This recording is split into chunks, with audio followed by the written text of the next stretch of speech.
Hello, everybody in podcast land. I'm Dr. Ted Thatchencary, and this is MD Roundtable, a podcast about collaborating and learning from other healthcare professionals from all over the globe. We are all so much more connected due to technology. We have so much to learn from each other.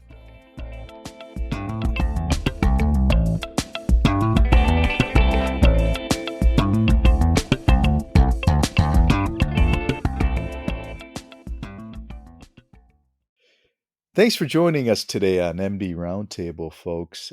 This is a very special episode. Today's guest is Dr. Aziz Rahman, a board-certified interventional radiologist with Advocate Aurora Medical Center in Milwaukee. He is also a great humanitarian who recently volunteered his skills and time at Gaza's Nasser Hospital in Palestine. Welcome to MD Roundtable, Dr. Rahman. Thank you, Ted. I'm really excited to talk to you today. Awesome. Thank you. Thank you, Aziz. First off, I got to say this has to be quite anticlimactic for you after being on Theo Von's podcast, huh? Well, that was back in June after my first medical mission. So, after coming back for the second medical mission, I'm just honored to be able to keep talking about this and, really share my story and the story of the Palestinians. Great, fantastic. First off, if you don't mind, Aziz, for our listeners, where did your journey start? Like, where did you grow up? I grew up in the Northeast Massachusetts, born and raised in Worcester. I think it's like one of the two snowiest cities in America. I think Buffalo or Worcester. I forget which one beats it out. But yeah, grew up in the Northeast, 10 minutes from where the Patriots play in a small town.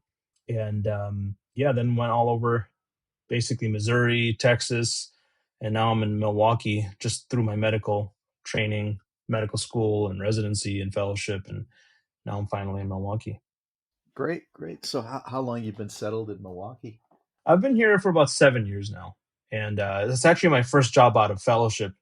And, I think they say that your first job won't last more than 5 years.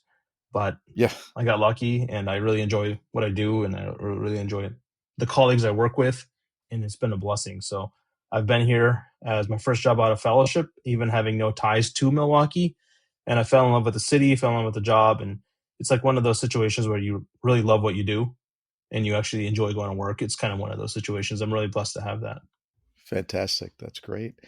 And Aziz, who was your biggest influence in childhood on becoming a doctor? My father, he's a hospitalist. He still works, and he probably works harder than I do, which is kind of embarrassing. He's in his 70s, and he's working hard at a pretty high-end hospital with patients who are double lung transplants and whatnot. So, just knowing full well that I'm going to work a little later than him and coming home a little earlier than him, I just feel kind of spoiled. But he's always been my, role model in terms of his work ethic. And then I have some aunts and uncles that are physicians as well. So just, kind of being brought up in that distant family also helps. But, my mom was the real workhorse in pushing me to always study hard and be serious about education and whatnot. So I would probably give it to my mom who, was a stay-at-home mom. And she, even though she has a background in engineering, electrical engineering, she raised 5 of us.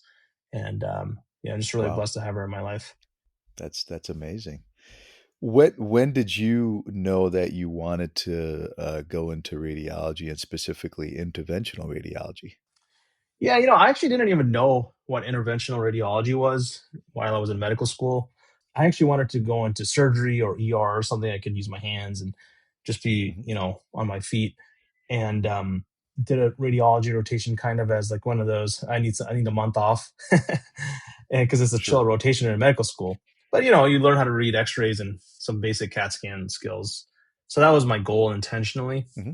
And then I got exposed to a neurointerventional radiologist and I was like, dang, dude, this guy's doing some high-end stuff and I had no idea what he was doing.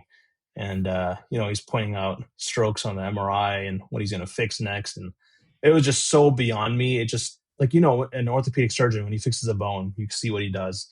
And it's like, okay, on the x-ray, there's a broken bone. Now it's a fixed bone. But neurointerventional was just like so advanced in terms of technology, in terms of what they were doing. And it just kind of blew me out of the water. And then I got exposed to interventional from there, and it was basically the same thing outside the brain.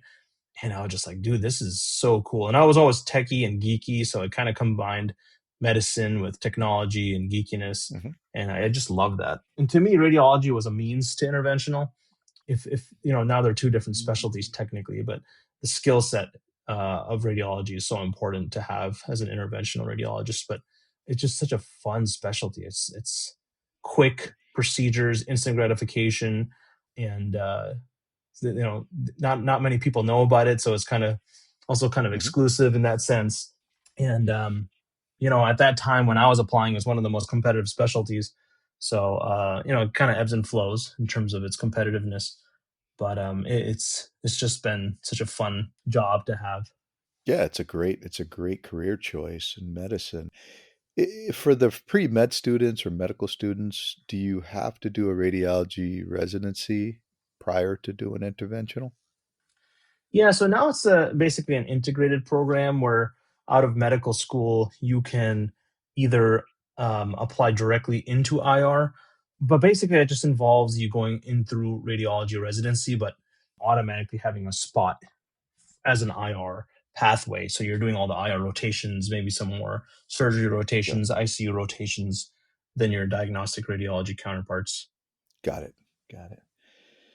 Well, switching gears, I mean, just like you were saying, it's a fascinating field what you do, and just the amount of like newer procedures you guys are doing is just amazing.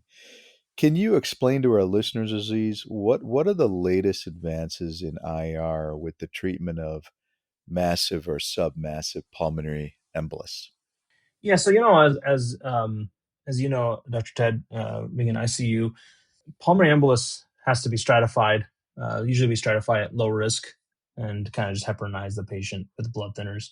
And then intermediate risk, you can classify with low or high risk, and then massive, basically. So most of our treatments are patients who are categorized in the intermediate high risk Hmm. or the massive.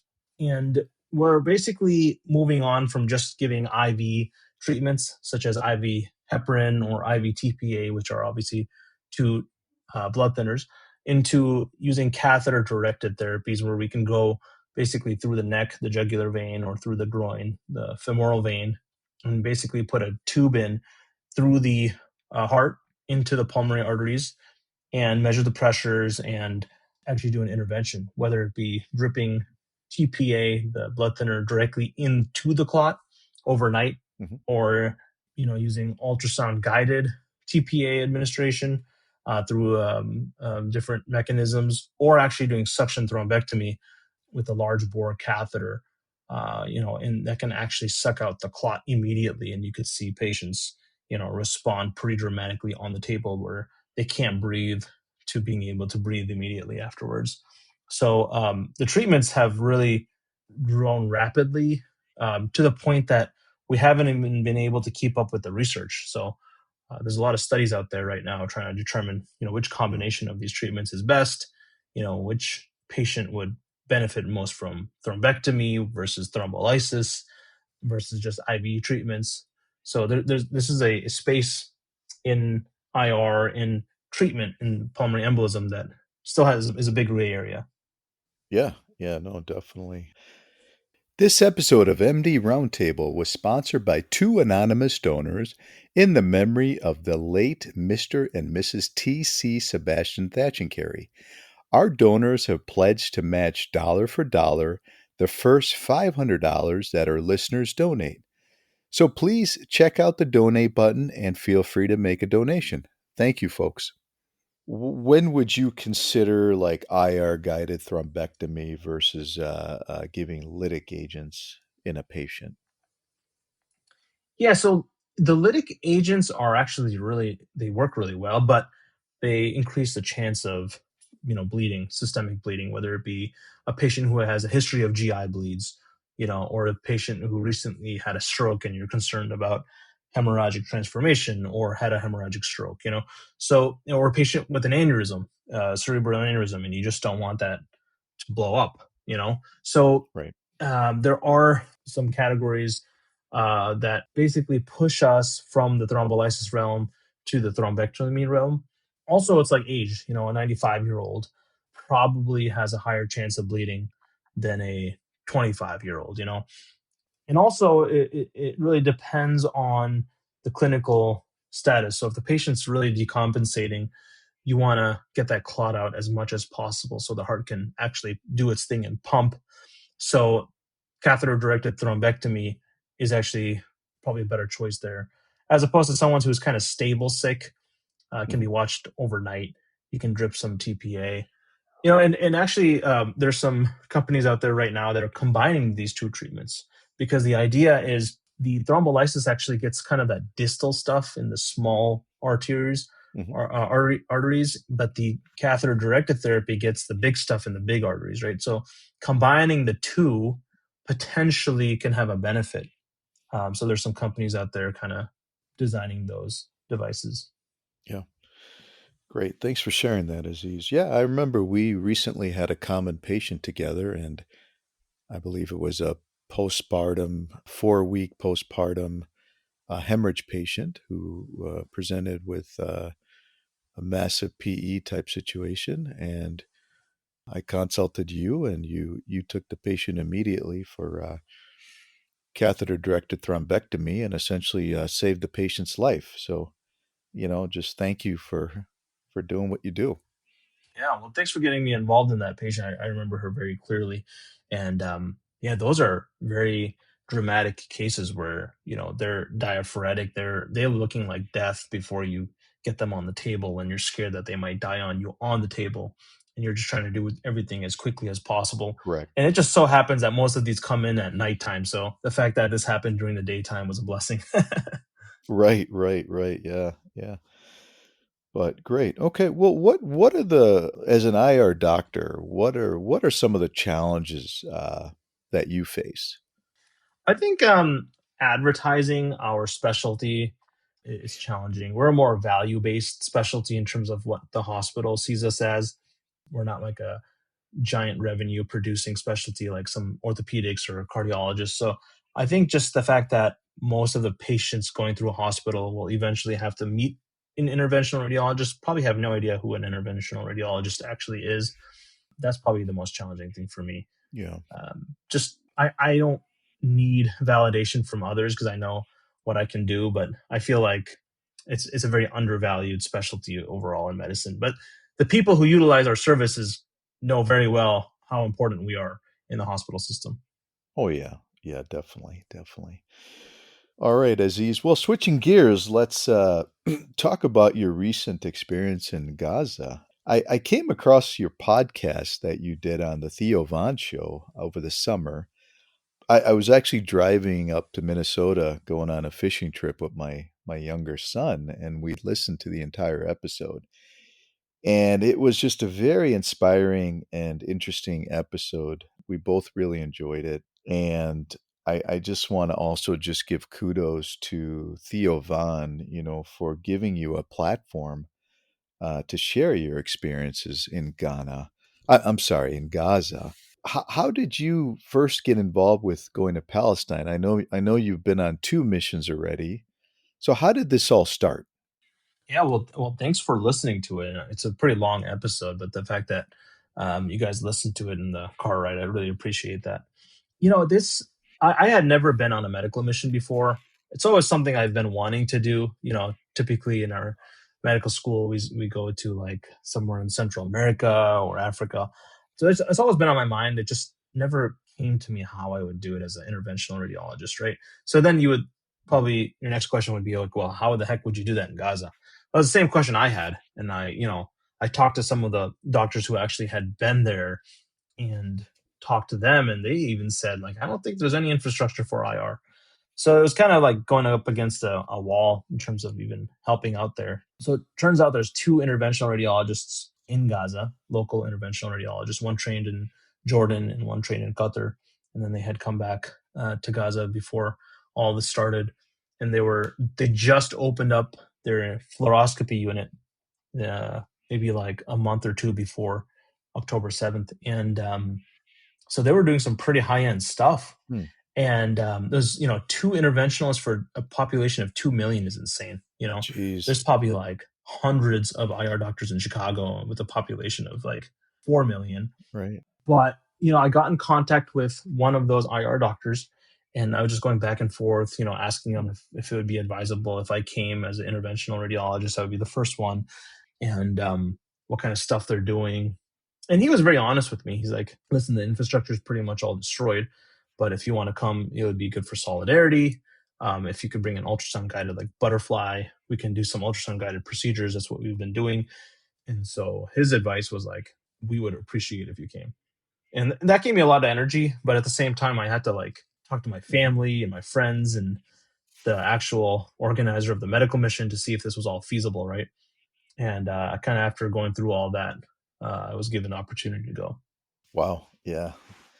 That's that's very interesting, Aziz. How did you, I mean, obviously you're married, you have children, right? So how was that for your family getting that call? Like how did you get buy-in from the family? Yeah, it's one of those things that, it's not something I just brought up one morning. I'm like, oh, I'm going. It's just something that's always been the talk at the dinner table between me and my wife. My kids are young and, Sure. 9, 6, and 2 months at that time. But it's always something I've been talking about. Like, I feel like I can do more with my life. I feel like there's more, I want to do in helping others. Practicing medicine where we practice, it's nice. We also get paid for it. So perhaps there's conflict of interest, but to go on a medical mission, and I think I understand you've been on a couple yourself, you truly Yes. understand the purity of medicine and what it means to like actually help people with no personal gain. So the first time I felt that was obviously in Gaza, but leading up to that, like that was kind of what I was yearning for in my life. Yeah, great. It was almost like trying to prove to myself that Sure. that I can do this and that I'm not in it for the money. Because going through university and medical school, and then you go through all these interviews. They say, "Oh, why do you want to become a doctor?" And the answer is always like, "Oh, I want to help people." And Right. yeah, we're helping people in our current job, and I think that's great and it's fun and we enjoy it. But to be able to help people who have no access to medicine at all, I think it was a different experience altogether. Yeah, kudos to you, Aziz. That's a great calling you had, and it must have been difficult for your wife, just knowing the risk involved, right, of you going. Yeah, no, that was definitely a conversation we had extensively. It was almost like she was calming me down though, because I was like, "Oh, what happens if this happens? Like, this is the password for this bank account." And she I've was been just there. like, I've been there. yeah, "You know what it's all about, right?" But Yes, yeah, it was funny because she was the one just telling me to take it easy, and we are true followers of our faith, so it was just like whatever is meant to happen will happen, and we kind of just live by that ethos. very impressive. Yeah. Where have you been for your medical missions? So I've been volunteering in Ghana, West Africa for the last 18 years. Oh wow. Yeah, so I've done about 12. I think we're on our 12th mission to Wow, that's Ghana. So, unbelievable, man. After going on yeah, two, yeah. I mean, I'm just like, dang, this takes a mental toll, but that's impressive. Yeah. Yeah, yeah, yeah. But great. Okay. And I mean, what was that like? Logistics? Like, did you have to get approval from Israel? I'm sure they were involved, right, with you having access to get in and stuff. Yeah, so it's a very complicated process of actually getting in. The first things first, you got to apply to one of these medical organizations, whether it be in America or the UK or anywhere in the Mhm. world, and they basically just get permission through the UN to send you there. So you basically send them your passport and your medical license to prove that you're actually a doctor. And then once they approve you, you have to fly into Amman the night before your entry. So, for example, let's say your entry day is Thursday, then you have to be in Amman on Wednesday. And you're just waiting there in a hotel. You're not sure if you're actually going to go in yet. Maybe 9 or 10 p.m. that night, you get an email from your organization who got an email from the UN, from Israel, from an organization called Kogat, which is part of the military and the Israeli military. And they basically give you a green light or a red light. Mhm. And that's it. You either go in the next day or you fly back home. Hmm. And so let's say it's 10 p.m. Let's say you got the green light. Well, then at 6 a.m., you board a bus in Amman and you drive towards the Jordanian border. You go through the Jordanian customs, and then you take another bus from Jordan to Israel. And now you have to go through Israeli border control and Israeli customs. And then you take a 3 hour bus from the Israeli border to Gaza. And then on the Gazan side, you have to go through the Gazan border via the Israeli Defense Force, the IDF.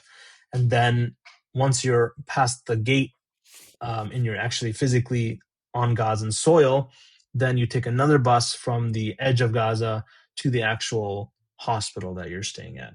So it's a very long process, takes Hmm. about 16 hours. So that Thursday is just Wow. very, very stressful day. But yeah, there's no guarantee. And it's about a 66 to 75% rejection rate of late. Wow. A lot of the physicians who are going are being denied. So if somebody spends all that money in an airline ticket, they get to Jordan, they can still get rejected. Oh, absolutely. Yeah.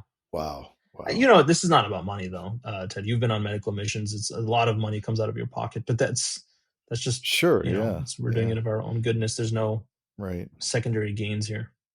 Yeah. Yeah. No, no, definitely. I agree. But, just the fact that you can get rejected after, having the will to volunteer, you're there, you're ready to go. And then, like you said, you might get the red light and then you might get turned around. Yeah, the most frustrating part of it is not even the money or being rejected. It's like you spent all your effort and resources to clear up your schedule back home. Oh, yeah. You've moved patients, surgeries or procedures around so that you can have this time, Right. and then just to get canceled. Like I know an orthopedic surgeon who literally had to delay knee replacements and whatnot to have this, and then he got denied. Wow. And you can't just add them back on because insurance takes forever to do its thing, and so it was very frustrating for him to have Right. to come back and just not have any cases. And patients are obviously the ones who need those as soon as possible. So it's just a Right. very unfortunate situation in terms of back home. But even when you're there, you realize how many patients kind of relied on you. So, for example, for me, I had brought some medical supplies. For example, sclera. It's a sclerotherapy agent that you inject in like Mhm. arteriovenous malformations. And so I told the local IR doctor in Gaza, I'm going to bring this medication for this one child who has a AVM, an arteriovenous Mhm. malformation in the lip, right? And we were going to inject this with ultrasound guidance into the lip so that it will fix the problem. But they took it all at the border. So they took all my medical equipment, my medical supplies, and obviously I had procedures scheduled in Gaza to do these things. But unfortunately, when they confiscated everything, I we see. had to cancel the procedure, and that patient basically has no chance of getting that procedure done at this point. Yeah. And Yeah. that's just one Right. example of many. So what was your first day like, Aziz? Can you walk us through that? Like, that Friday, you got there late Thursday night. So Friday, was that your first day of work? Yeah, so the first day of work in June was very different than the first day of work in my last trip Mhm. this past month in November. In June, I woke up on Friday morning to a siren, and it's basically a fire alarm, and it basically means all hands on deck. It's called a MCI, mass casualty incident, and this was before the ceasefire. So there was just like 400 patients that would come in a matter of 4 hours, and the ER would just be like all hands on deck. Anyone, Hmm. it doesn't matter if you're an ER doctor, a surgeon, just ICU doctor, anyone, just come down and stabilize patients, throw some chest tubes in, pericardial drains in, kids, adults, women, children, it doesn't matter. And that's how I woke up on a Friday morning, and that was constant every day. And then you hear the bombs around you 200 to 400 meters away. So you were just told not to leave the hospital. And as opposed to after the ceasefire in November, it was less bombing. You still heard bombs, Mhm. less frequent and a little further away. And then the trauma has significantly decreased to the point that now patients who have kind of been neglected for the last 2 years are actually coming to the hospital. And we're seeing like really advanced stage cancers that were just totally ignored, unfortunately, because they didn't have the chance for the treatment. And still to this point, they won't have. a chance for treatment. They don't have the right chemotherapy or radiation therapies or surgery available to them, but they're basically stage 4 metastatic cancers that didn't have to get that advanced, you know? Right, right. Yeah, geez, that must have been very difficult for you to deal with as well. Yeah, it was very difficult to see, but it kind of validated me being there because Hmm. I got to do a lot more biopsies and cancer related things. So for me, it was kind of just teaching the local physicians, how to use ultrasound guided biopsies and drains and whatnot. So that, from a medical point of view, it was very gratifying. Yeah, But just to know that these patients really, even after they get the diagnosis, it's like, what's next? right, right. What are the people like in Gaza now? I mean, after the ceasefire, I mean, are they feeling hopeful? Are they optimistic? What is your sense on the ground there? Yeah, most people are super happy about the ceasefire because they can literally walk from point A to point B without fearing being bombed. Hmm. That said, I will say people are kind of just it's like imagine the feeling of a hurricane coming. You know it's coming, so you're just kind of stocking up, you're kind of just preparing, kind of living your life. But the forecast says it's gonna land in 5 days, 4 days, 3 days, Yeah. And it's kind of that feeling there. I feel like everyone knows the killing's gonna return and it's just a matter of time. No one trusts Netanyahu, Hmm. and I think that's kind of the general feeling I got from people. And I think it's also very frustrating that people are still living in tents. I mean, we're talking about thoracic surgeons, we're talking about neurosurgeons living in tents, and they don't have anywhere to go back to. Israel has occupied since the ceasefire 55% of Gaza. So what does that mean in reality? That means people's homes are now rubble. People's properties that they would go back to now, they can't go back to it, right? Even if they did, there's no home there. So they're still living in tents indefinitely. And as the winter comes, those tents obviously provide no protection from the climate and whatnot. So it's just the situation there is horrendous, and it affects Yeah. everyone. Yeah, no, I can't imagine what they're living through still, you know. What were your logistics like, Aziz? Like, where did you stay? Who provided the meals for you? How did that all work out? So we stayed at Nasser Hospital, and then it's kind of like a bunk bed situation. The men are all in one room, and then the women are in another room, and then there's like a shared common space where the local Gazans would source food from the local markets and cook for us. But the money would come from these organizations that sent us. So they would basically give the salary to these local Gazan people Mhm. to feed us, which is actually really nice. They're hiring local Gazans to do the work. That said, we would do some day trips. Now that there was a ceasefire, we were allowed to leave the hospital. Mhm. So we would do some day trips to, for example, Shifa Hospital, which is maybe like, 10 miles north, but it's like a 45-minute drive because you're basically going on dirt roads and rubble. Right. But, when we actually got to see the destruction in the rubble, and it was pretty eye opening. I mean, it was nauseating how much rubble there is. Yeah. But yeah, on a daily basis, I would basically just wake up, eat breakfast with the rest of the doctors and nurses who were on the international medical missions, and then go give a lecture in the radiology department, do some biopsies, drains, teaching, help out with the CAT scans and MR. Sorry, there is no MRs. Help out with the CAT scans, especially for the ER and surgeons, Mhm. and then after 5 o'clock, basically just socialize. And that was a whole different aspect of it that I really wasn't expecting. And I'm sure you can attest to this too, that just socializing with the locals and understanding their plight and understanding their stories and just kind of being an ear for them, I found to be very useful. Yeah. And it helped me to really understand what's actually happening there. Sure. Yeah. No, I can relate, you know, when I go to Ghana as well. But what was the main message that you took away from, you know, after talking to the Gazans, and was there something that they really wanted you to take away? Yeah, for sure. I would say of all the people I talked to outside and inside the hospital, it's like tell our story to people. We don't have a voice. We can't raise our voices. If we raise our voices too loud, we'll be killed with the drone strike. Mm. And it's true. Like, you just realize people are scared to speak up, not even for themselves, but their families. And so even though people have social media accounts, they don't use them for distributing the news and information, because it is very scary. So it's, just giving people outside in the real world, basically, what's actually happening, because the propaganda is just telling you everything incorrectly. And then second is like, Yeah. remind people that we're human. Just, we have been dehumanized from pretty much every aspect of life, Mm. from water to food to shelter to, people invoking religious passages incorrectly to say that, they're eligible to be killed. It's just like, in every aspect of life they've been dehumanized. So it's like, hey, remind people that we're actually human too. And it's just like, those two things are so simple, Right. but at the same time, you come back to America and you realize, like, this is a topic people are scared to talk about. Right. And it's kind of like why I'm really thankful that you're giving me this voice to speak on your platform, Of course. Yeah. Yeah.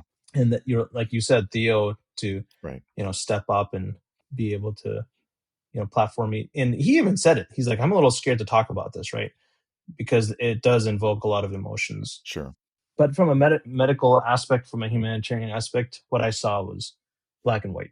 Yeah. No. Thanks for sharing that for the Gazan people there. So, was there a particular case that really stood out for you, Aziz, that you still think about?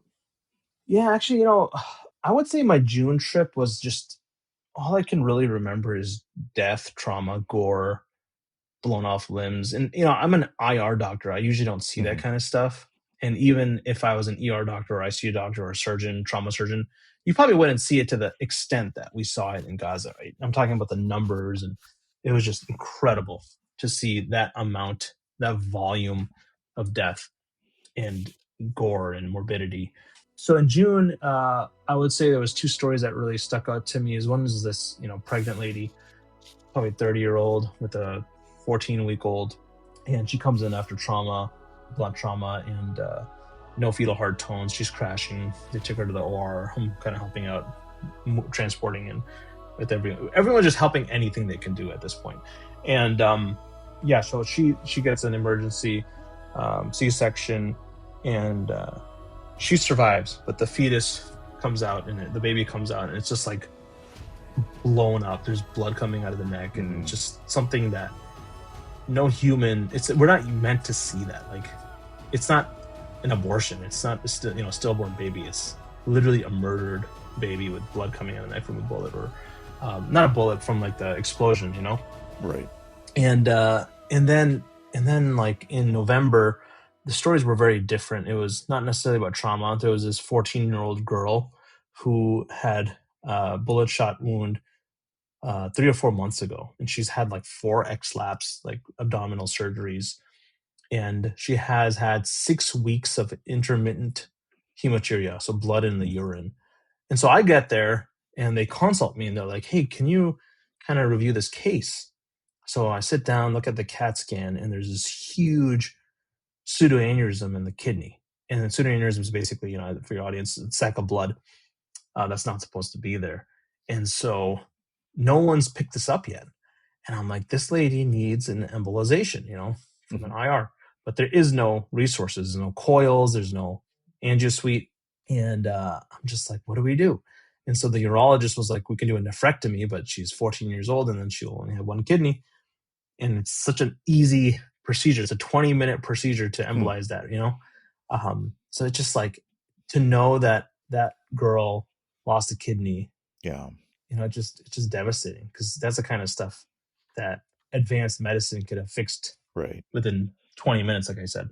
Yeah. No, I get it. Thanks for that must be hard for you to talk about. So thanks for opening up and sharing that, Aziz.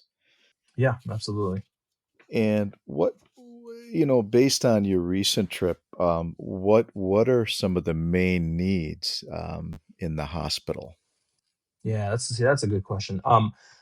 I can't tell you the amount of need in terms of just medical.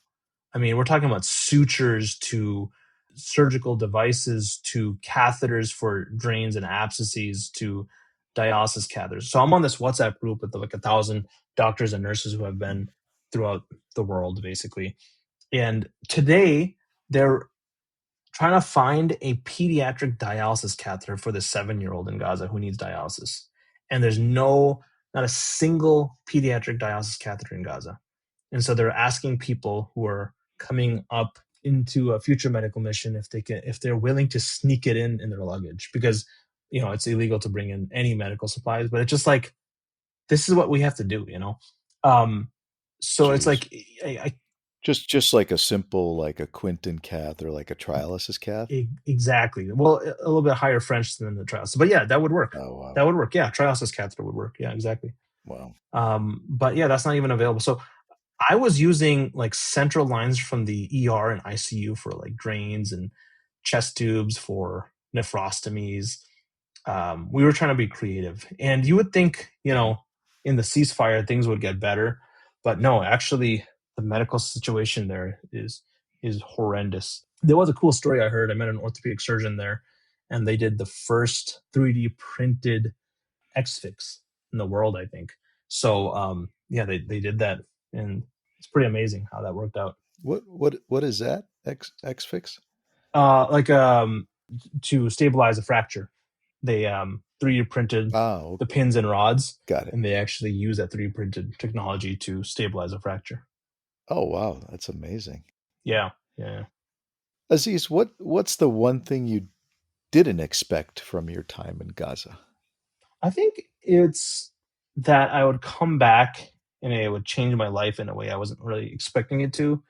In that I wasn't expecting to be like a journalist or an advocate. I thought I would just go do my thing, feel gratified personally, kind of go back to work and call it a day.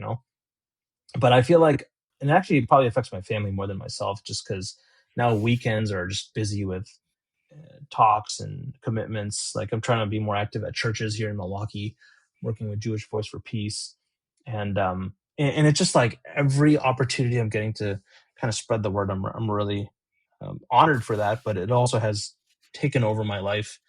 And every single time I'm like, oh, I need to take it easy. I'm reminded like I can say that, but not everyone else can. So Right. it kind of drives me to keep going. Yeah. Yeah. And then also on top of that, like while I was actually in Gaza this time around, I wasn't expecting people literally invited me to their tents for dinner. Like, and it's food that they can't afford, and they're cooking over a fire because there's no electricity, there's no cooking equipment, and the fires are being lit by plastics and Hmm. old furniture. So it's like obviously it's very toxic. And but just the fact that we're sitting on the ground in someone's tent Wow. eating a meal prepared over a fire with no electricity. We're using our cell phone lights, and some people have some solar chargers, but most people go to the hospital to charge because there's a diesel engine there. But it's just like I felt You know. a life I've never felt before. It was really interesting. Right. Yeah.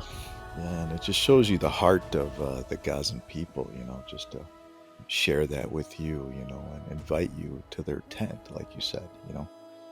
Yeah, absolutely. And that's what I realized. It's not necessarily about going there and just being some like medical hero, because they're actually really good and skilled in terms of medical expertise. It's just like this camaraderie, and they really appreciate you, Hmm. that you kind of gave up everything that you have to be with them. And that's something I probably could have been there for 3 weeks and not in a single case, but just been with the people, and they would have appreciated it. But obviously, selfishly as an interventional radiologist, I wanted to kind of show people what we can do. And yeah, that was kind of fun to be able to teach people. I actually did a Yeah. PE talk there a while, ironically Oh. enough. Oh, you did. Yeah, Okay. even Okay. even though it's not even like something that they can offer right now, but they are, the residents and fellows are required to know this stuff for their board exams. So I was trying to do it for them. Good for you. Good for you. How can someone get involved or donate, Aziz? Yeah, I think there's some good medical organizations here in America that are doing good work, not just in Gaza, in Palestine. Mhm. They're going to Sudan, they're going to Syria, they're going to Bangladesh. They're going to Haiti. there's some good organizations here. So, I advise you and your listeners to kind of just do their own research and come up. You can't go wrong with some of these more popular ones like PCRF, Palestinian Children's Relief Fund, or Heal Palestine. But there's a lot of other organizations who are doing great work, whether it be medical, non-medical, food aid, food distribution, making some shelters in Gaza. And then in terms of actually getting involved, if you're a physician, you should put your application in. It doesn't necessarily mean you're going to have to go or be committed to it, but you can at least see if you're going to get a green light. And I think that's a cool opportunity for many people to get into this humanitarian space because the need is just there. Yeah. And whether it be a pediatrician, OBGYN, ICU, surgeon, I mean, you just realize the need is really there. Yeah, that's what I was going to ask you. Is there any particular specialty that, that they're really, really looking for, or is it kind of everyone? Most of the specialties they're looking for are like OMFS, oral maxillofacial surgeons, plastic surgeons, thoracic surgeons. But at this point, since the ceasefire, they're really willing to accept almost anyone Hmm. because now that we can travel between hospitals, Hmm. you can actually put yourself in the situation where you're of the utmost help. So, for example, previously, if you were a pediatrician, maybe it would be hard for them to get you to the actual hospital for children, but now it's a little bit easier. So, I would advise any physician who was interested at least apply. Sure. Yeah. No, definitely. If you wanted to share a couple organizations that I can add in the show notes, I'll be happy to do that as well. Okay. Yeah, I mean, I went with an organization called Heroic Hearts this past November. Okay. They're based in Chicago, and I really actually enjoyed working with them. I met all the local ground employees in Gaza, and they actually invited me to like their homes and their tents, and I met their families and their children. And I was like, man, it's like so interesting how in 3 weeks I met everyone in their families, and then here in the work I have here, it's like that doesn't happen. Yeah. Right. So it's a very different culture, obviously, but it just makes me realize like there's really good people on the ground working hard. Yeah. No, I've heard of Sacred Hearts. It's a wonderful organization. I know they also provide quite a bit of meals, right, for the Gazan people. Yeah. It's heroic hearts, but yeah, they do a lot of meal distribution as well, and I got to take part in that, which was actually kind of cool. So, like one day, I just wasn't in the hospital. They took me around. We did water distribution, food distribution for the orphans, and I actually got to cook some of that meal.